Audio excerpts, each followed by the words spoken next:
Hey everybody, this is S. Anthony Thomas. This is the S. Anthony Says podcast. Before we get started, I just want to thank the people from over my YouTube channel who eventually came over here and started listening to the podcast. I know you. I noticed you. Thank you very much. This is episode number 498, and I'm gonna do a callback to the episode you heard last week. And you know, when I talked about people who are really reliable, and I'm proud to say that my people that know me considered me to be a reliable person. That's what I'm going to talk about in this episode.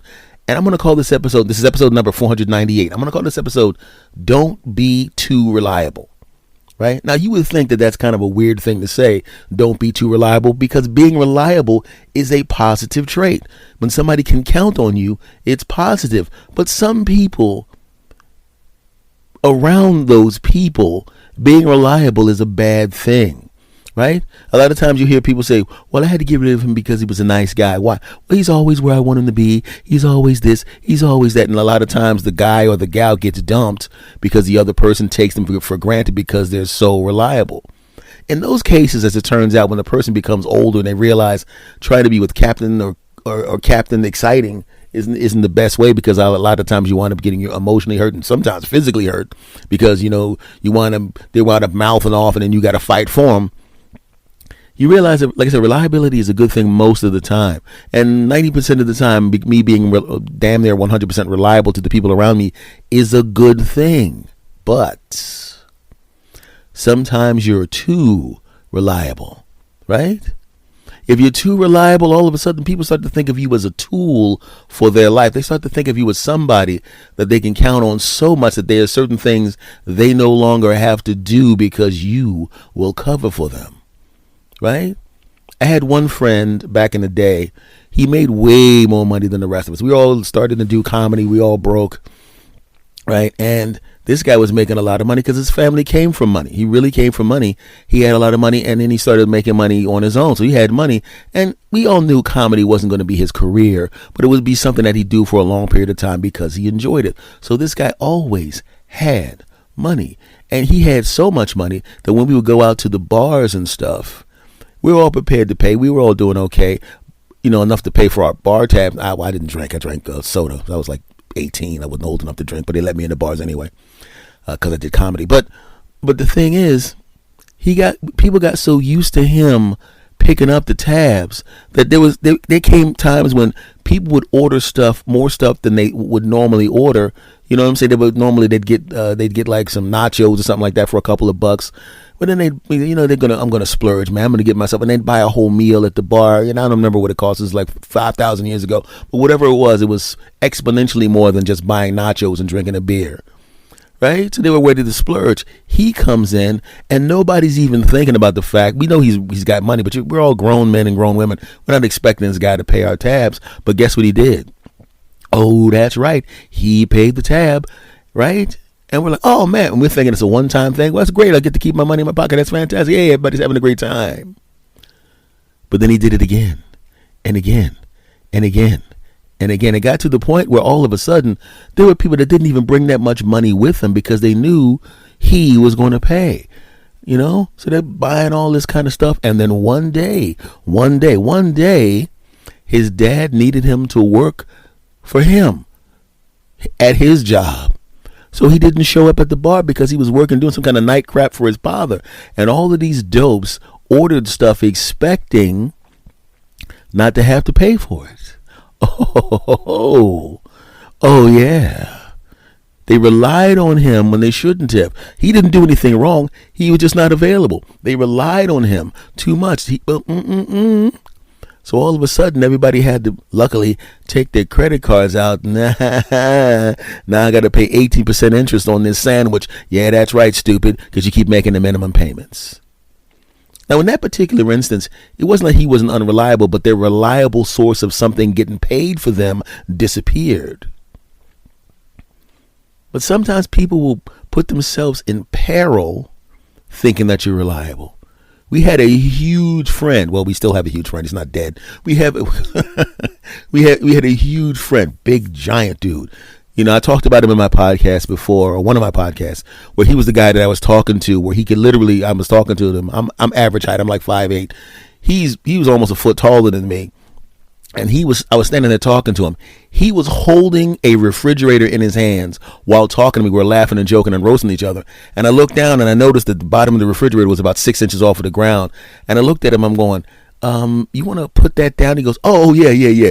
Boom. And he puts it down. I'm going, man, I knew you were strong, but I didn't know you were roast one of your close friends while holding a refrigerator in the air and not notice you're holding it up strong. We started laughing. I said, man, I was planning on beating you up, but now that I see this, I think better of it. We laughed and joked, right? Then he gave me a playful hit on the shoulder, and I woke up in France. Okay, that part didn't happen, but you know what I'm saying.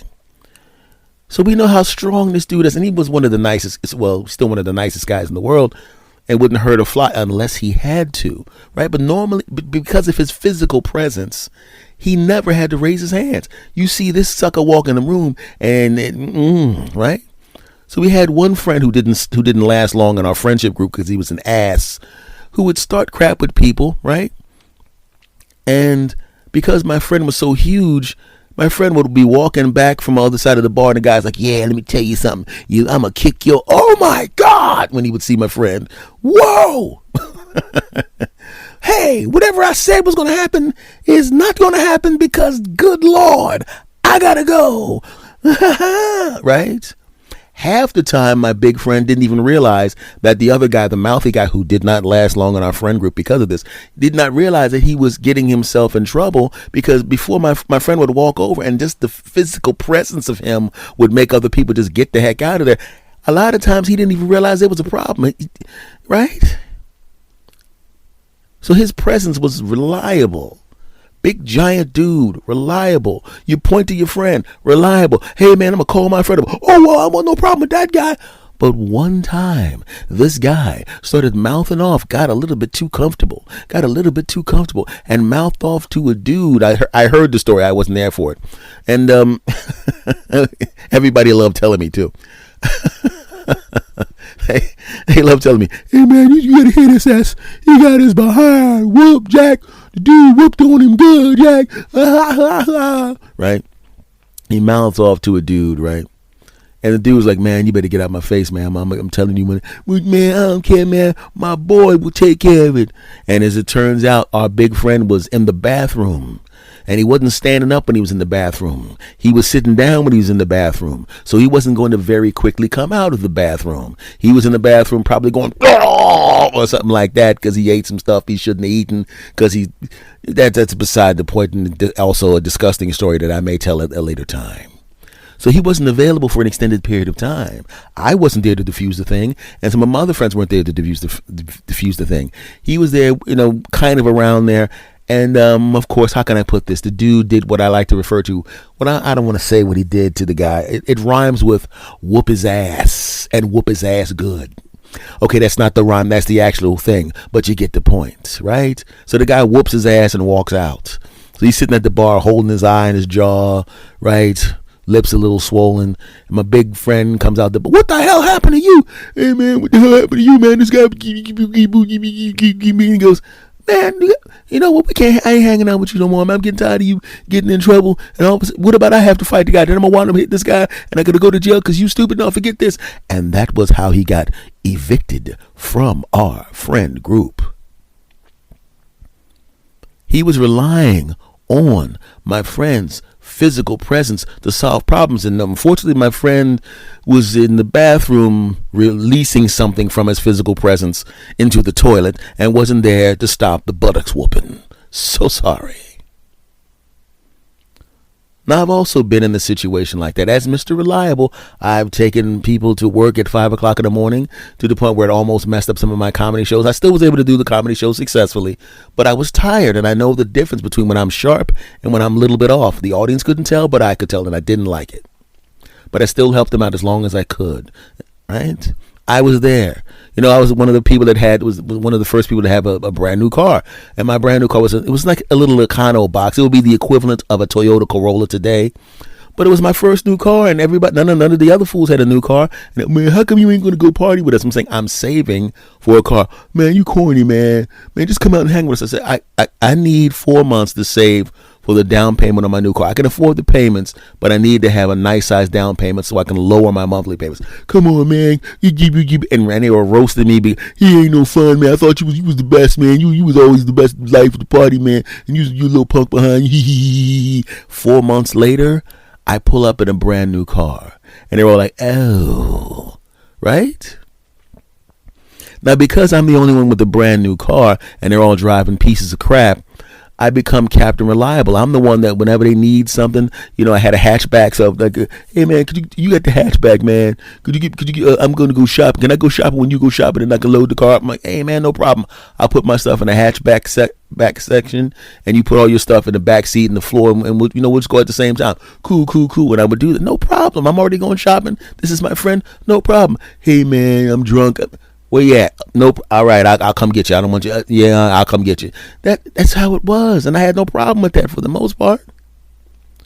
But there's always that one friend, just like the guy, who got his behind whoop. He wasn't as bad as that because we're still friends to this day. But he started to, and he's listening, and I have permission to tell the story, so don't worry about it.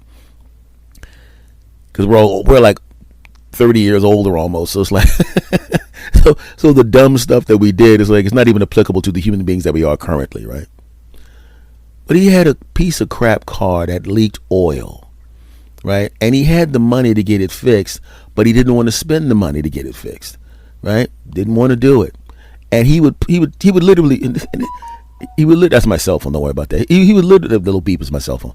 He would literally, and I mean literally, buy extra quarts of oil to drive where he wanted to go, right? Then when he would get there on the way back, he would put oil in the car to get himself back, and it would keep getting worse. One time, before in the beginning, when it was the oil, he would buy a quart of oil and he would put a half a quart in on the way up, and on the way back he put a half a quart in. Then it got to the point where he needs 2 quarts. He needs a quart to go where he wants to go and a quart to come back. And I'm going, dude, did you not see that you're losing all this oil? It's going to come to a point where you're literally going to have. You ain't gonna have a trunk full of oil just to get from point A to B to point B. Man, shut up! I got this. Well, like I said, he went from half a quart of oil up and half a quart of oil back to a quart of oil up and a quart of oil back, and eventually, I think you know where this is going. This fool now has 2 quarts of oil. One up, one back, but he's going a much greater distance to see a girlfriend who wanted to. She had a better car than his. She could have come pick him up. No, man, I'm the man. I do that. I pick the girl up, Jack. I do that, my bro. No, man. So he drives to her house. And they do a dating or whatever the crap that is, right? And she's quite a bit away, which is not a problem if your car is working properly. Right, I've driven an hour to see a girlfriend or 2 hours to see a girlfriend, but I'm a professional comedian. I'm a retired comedian right now. I'm going to come out of retirement later this year, next year, whatever. But that's beside the point. So driving 2 hours to me is not really that big of a deal. I've driven 2 hours to go to a gig and done the whole gig, done the meet and greet afterwards, and then driven back. Ain't no big deal. So it's not a big deal. But this was a 3-hour trip. Right? This was a 3-hour and change trip, and he only saw her on the weekends. No big deal, but it's a bit of a hike that he was taking. He was taking a bit of a hike. When his normal trips were like an hour, now he's going 3 times further and didn't take any extra oil with him because he was stupid. He gets there no problem.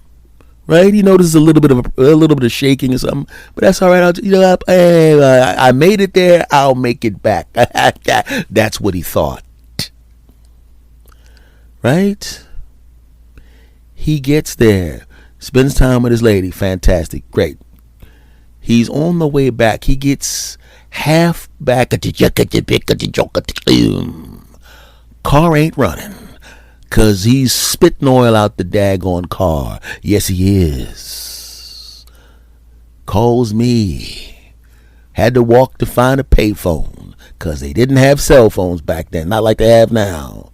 Hey, man. Hey, what's going on, man? What's going on? I'm thinking, why is he calling me this late at night? I know he ain't calling me to talk about what he did with his girlfriend. 'Cause I don't like hearing about, what people did. I mean, what people do with their girlfriends.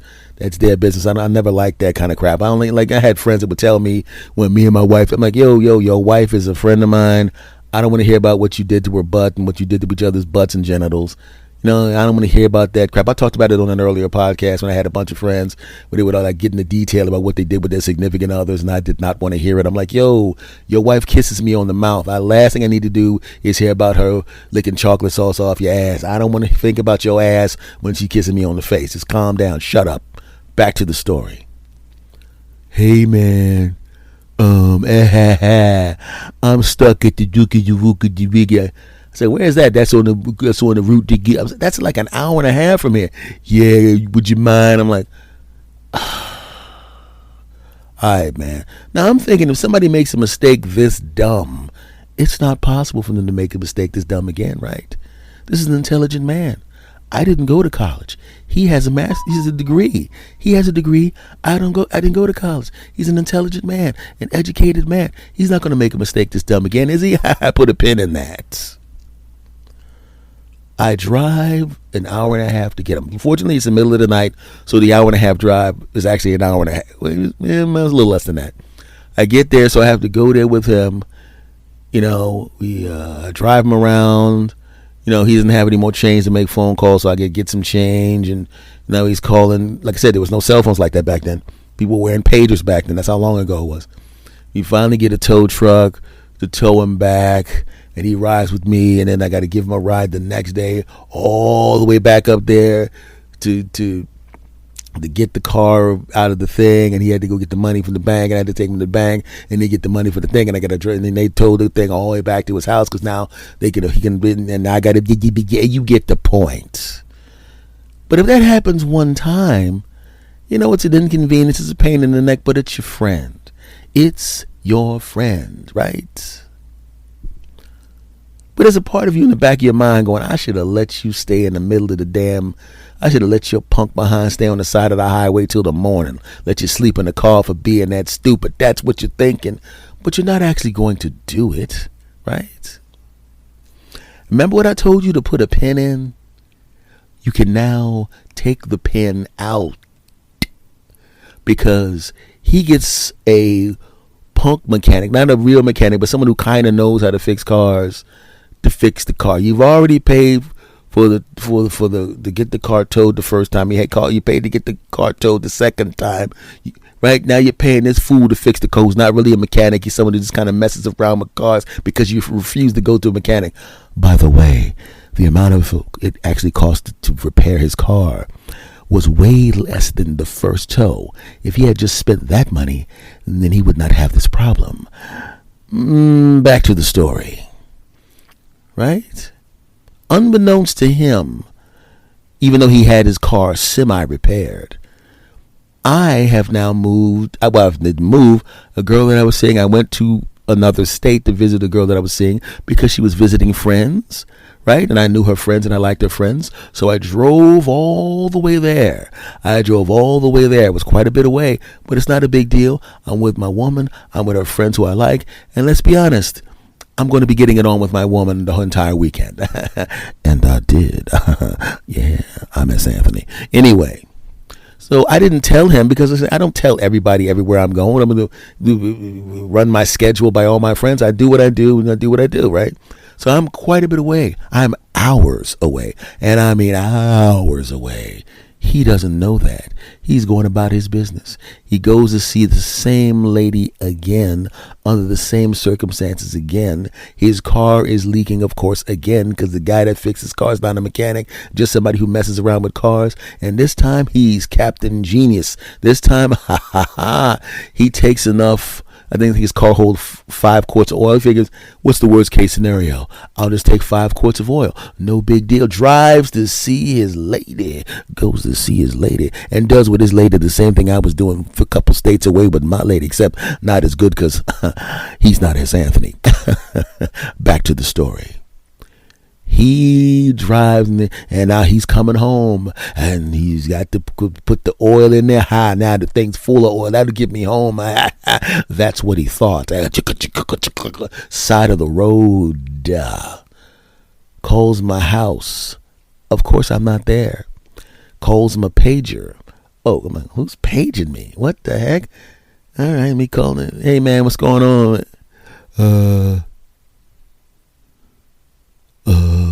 remember what you did a couple weeks ago?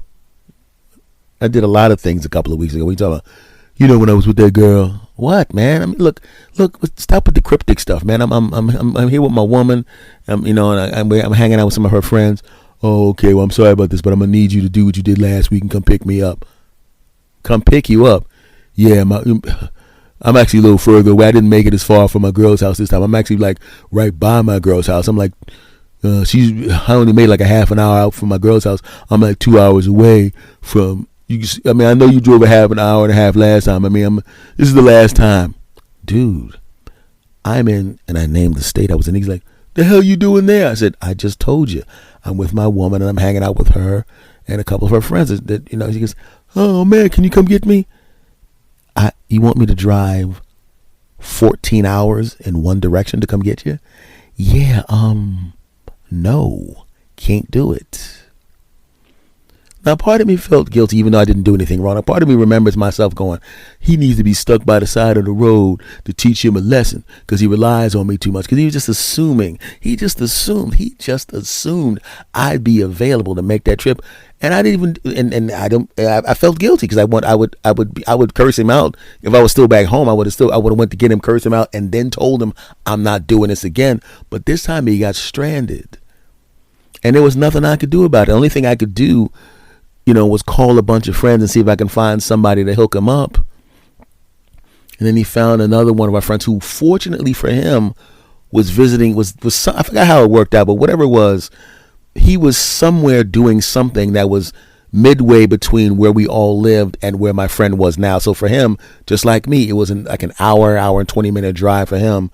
And he pulls up, and they told me what he said. He told me what he said to him. Hey man, didn't this Anthony come pick your dumb ass up when this man, F you man, you lucky man, and he cursed him out, right? But think about that for a minute. He just assumed because I was Captain Reliable, because I was always there for him, because he knows I will always help him out. He just assumed that he could do it again. Assumed. Once again, had he got his car repaired, it would have cost less than the first tow, let alone the second tow, let alone paying the money to that fool who didn't really fix his car, who just kind of patched up something. Sometimes you can be too reliable. And when you're too reliable, people, like I said, start to think of you as a tool that they can pull out of their toolbox, as opposed to being a human being who they should take into consideration. As it turns out, he made it home. He finally got the car fixed, and we never had that problem again. Mainly because every time we saw him, we'd roast him up and call him an idiot. Right? But I'm pretty sure you can relate to that. You've been reliable to somebody. Right? You've been reliable in a relationship, like I said in the first story, where you're so reliable that they take you for granted and then they get rid of you and they don't realize that they messed up. Hopefully you didn't get into bar fights or attempt to get into bar fights or almost get into bar fights because you assumed some big guy was going to come out the woodwork and save you. And I sure as heck hope that you didn't get stranded by the road because you're an idiot. I'm pretty sure if you're listening to me, you of course have great taste in podcasts and also you're smart people. It's good to be reliable, but it's not good to be too reliable, right? But let's be honest. No matter what, I'm always going to be too reliable. Like, I'm always going to create these fantastic podcasts for you to listen to. But don't take it for granted, because one day I'm going to come on here, and instead of telling you incredible stories with my smooth voice, I'm going to go find a phone book and just read the numbers out of there.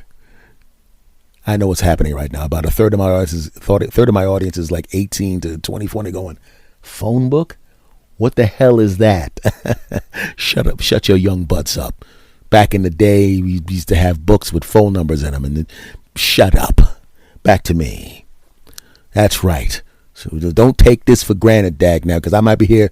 George Franklin, 211-685-9. George Franklin, 218-978, and reading the numbers. You understand? Yeah, that's right. Folks, this is episode number 498. Thank you very much. This is the Yes Anthony Says podcast. Do me a favor, my friend. Google me, S. Anthony Thomas, and you will see all my social media. You'll see my social media. Or you can go to Linktree, /S Anthony Thomas and see all my links. You know what I mean? Because I'm on YouTube, and my YouTube channel is Mr. S Anthony Thomas, Mr. S Anthony Thomas. Okay, so go subscribe to that. I know a lot of you who've already subscribed to the podcast. Subscribed to the YouTube channel. Have actually come over to the podcast, so you've already done that. But find another social media I'm on, dag nabbit, and go subscribe to that. Go look for me on Instagram and TikTok and all of that crap, and then and go subscribe to that. Much love to you all, my friends. Thank you for listening. Hello to all the people that have come over from the YouTube channel. Thank you very much. And everybody, I will see you again next week. Much love to you. Because, I'm going to be here every week because, well, I'm Mr. Reliable. You dig? Take care. Much love to you. Bye-bye.